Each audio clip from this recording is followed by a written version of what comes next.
Everyone, welcome back to my channel. Today we're gonna read another Your Boyfriend fanfic found on the archive of our own, Hostage for the Holidays. I will have to edit a little bit out of this just to be safe with YouTube's guidelines, but let's begin. Summary: it's been 3 months since you were kidnapped, and every escape attempt has failed. But as the Christmas season approaches, you start to wonder if Peter might not be as bad as you first thought. Snow has begun to fall outside the cabin, laying thick on the sidewalk and porch that Peter had shoveled every time he went out for groceries. December had come, marking nearly 4 months since Peter had kidnapped you and dragged you out to the middle of nowhere. It seemed you would be hunkering here for the winter. The snow made it quite literally impossible to escape. In the forest, you would surely die of exposure before reaching any sort of town, and Peter's van was, at best, unreliable in the winter cold. The vehicle had to sit warming up for nearly an hour before he could run it, and if you're escaping, you definitely wouldn't have the time to wait as long as an hour. For now, you will stay, but come spring, you're planning on hightailing it out of here. You sit on the couch, enjoying the warm cup of tea while you read one of the books Peter brought you when you hear a shuffling at the door. Setting down the tea and book, you stand.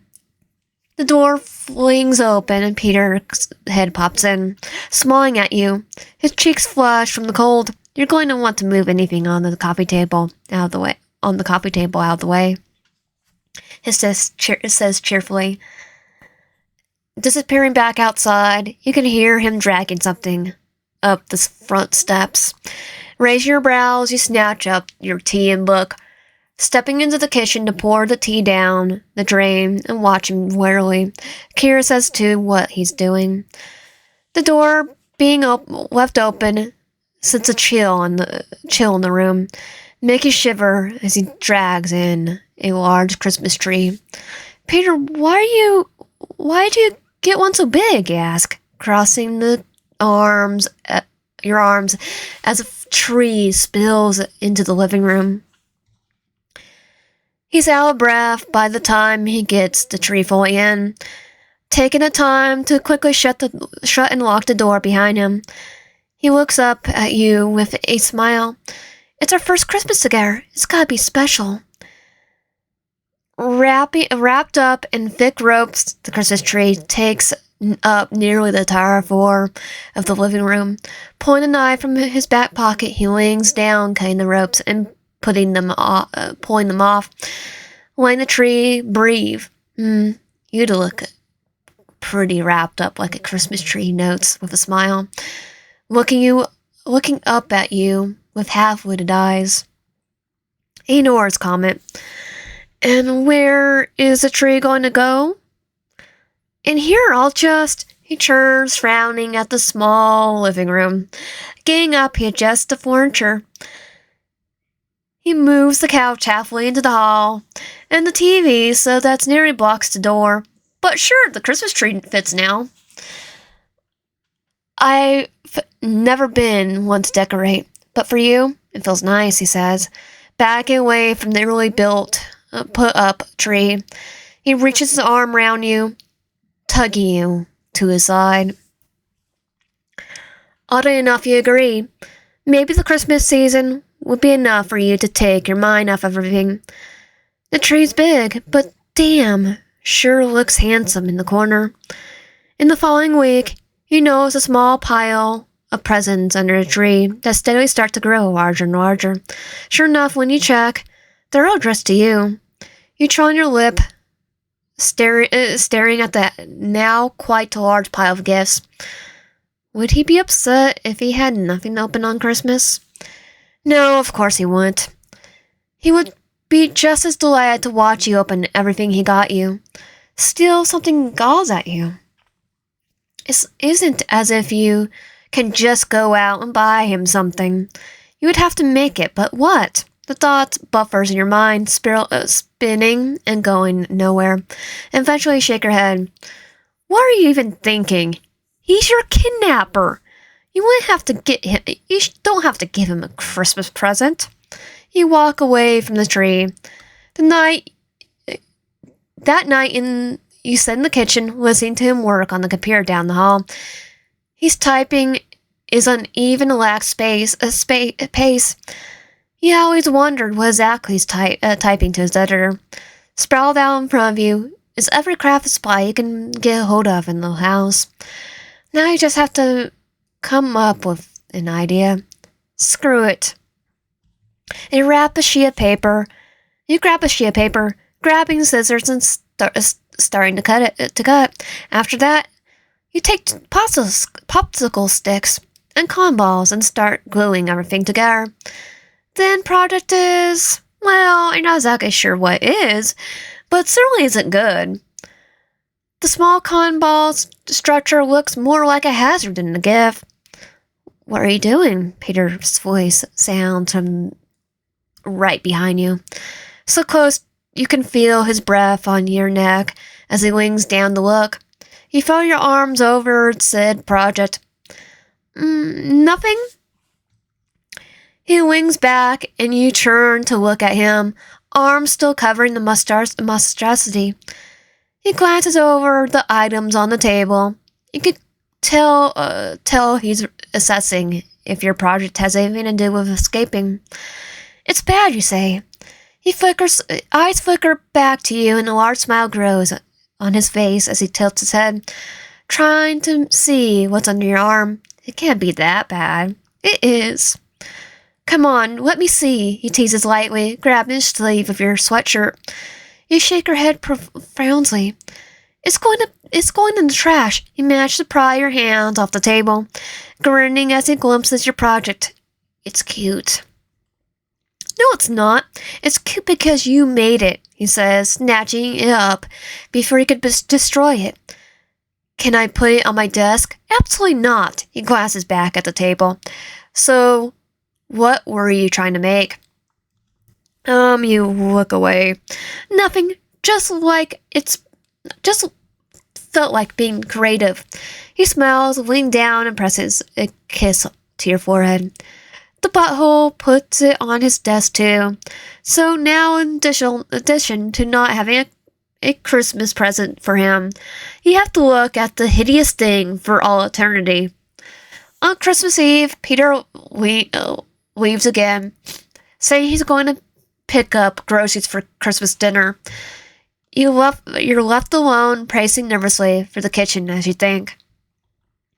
You pause, staring around the kitchen. Pinned on the fridge are several photos of you, each one taken by Peter, and most of them with you unaware. The photos of you sleeping, working at the diner, even from the day he kidnapped you. An idea lights up in your head. Hurrying to Peter's office, you slip in, digging for the drawers. You know he had one around. You pull out an old Polaroid camera, digging from the craft supplies he had used previously. You find exactly what you're looking for. When you're done, you tuck the present near the back of the tree. On Christmas morning, you're woke by the sensation of Peter petting your hair. You blink your eyes open to the sight of him kneeling by your bed, head resting on his palm as he looks at you lovingly. "Merry Christmas, darling," he says lightly, fingers trailing down the side of your face. You look at him dazedly, still half asleep, as he smiles. It's time to get up and open your presents. Still in your pajamas, Peter leads you down the hall to the living room. He sits you on your desk, sits you on the couch, and slowly grabbing your first present and sitting it on your lap. He has brought you clothes, books, video games, absolutely everything you could ever want. As you unwrap them, he watches you intently, smiling at the slightest bit of your approval. Finally, there's one present left under the tree. As Peter pulls it out, he goes to automatically hand it to you before stopping his tracks.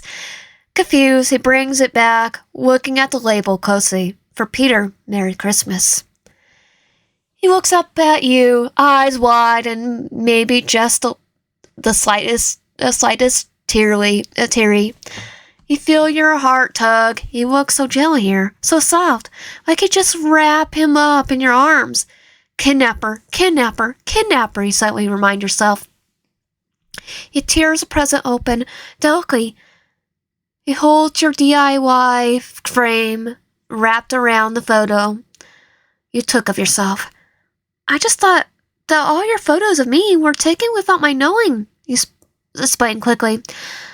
You're not sure why you feel like you have to display, so I took one for you. I love it, he breathes. He moves over, quickly pulling you into a tight hug. You hug him back for the first time. It feels like a relief.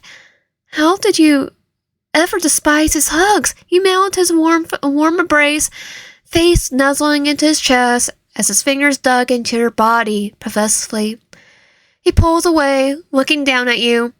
You're the only present I need. You know that, right? He smiles. You laugh, shaking your head. Can I have one more present? He asks. You give him a skeptical look. I want to tie you up like a present. He leans down, lips brushing your ear. Then we'll see if I'm naughty or nice. Goosebumps trail on your neck, warmth spreading up your face to your ears. Peter loved the dirty talk. In fact, the man seemed to be more horny more often than not. You still remember the days when he first arrived, staring mindlessly at the ceiling as he did that. But for now, something isn't wrong. Your body tingles, itching for his touch. Slowly you nod your head, and even Peter seems surprised. He doesn't hesitate, though, dragging you to the bedroom. He pulls out a large box of supplies, which makes you wonder if he has has always planned on you being his present. Stripping of your pajamas, he gently wraps the rope around your wrist. But he doesn't stop there. Pulling the rope in an intricate pattern around your body, Peter ties you into a makeshift harness. He's good at knots, grinning like a madman. He finishes, hand roaming up your body. Mine, he grabs your hip possessively. My present to unwrap, just for me. Anticipation sparks in your chest. You hardly move from the ropes, bound still as he digs for the box again. Another pressing, he says, producing a small pink collar. He leans in, fastening around your neck, giving a light pull. His hands twitch as he watches you wince from the tug, cupping your breast and eat them like dough. They perk up from his attention and gives them a squeeze, making you jolt. His excitement gets the better of him, dropping his pants and laying himself free. He has some patience, though.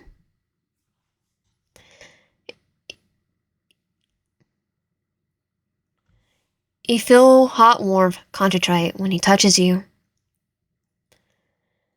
Cute is all he comments, but it still sends a blush on your cheeks. He feels good. Did he always feel this good? It didn't take long to dwell on it because he's so deliciously in love with you. I love you, he breathes, leaning down and presses kisses and sucks possessive marks down your chest. You're mine. For once, you don't mind as he talks like he owns you. It's not actually that bad. Being here feels right. Why would you ever want to leave? Makes you feel so good. Such a good girl. He presses a kiss to the back of her ear. You belong to me. He breathes hard for a moment, coming down from his eye before he starts to gently clean you up. That night, the two of you curl into bed together. Peter extends his arm for you to crawl into, resting your head on his chest and listening to his breathing as the fingers brush around your neck. Thank you for the wonderful Christmas, darling. It whispers as you fall asleep. Maybe we'll have many. May we have many more. And that was Hostage for the Holidays. And yes, I did have to edit. I did have to change a little bit, just because YouTube with NSFW content. So I do have to be safe on that. So if you like my content, please consider subscribing, liking the video, and commenting down below. And I will put the link for the fanfic in the description and in the pinned comments. So if you actually want to read it and see what I had to edit out, please check this out. I'll see you guys next time.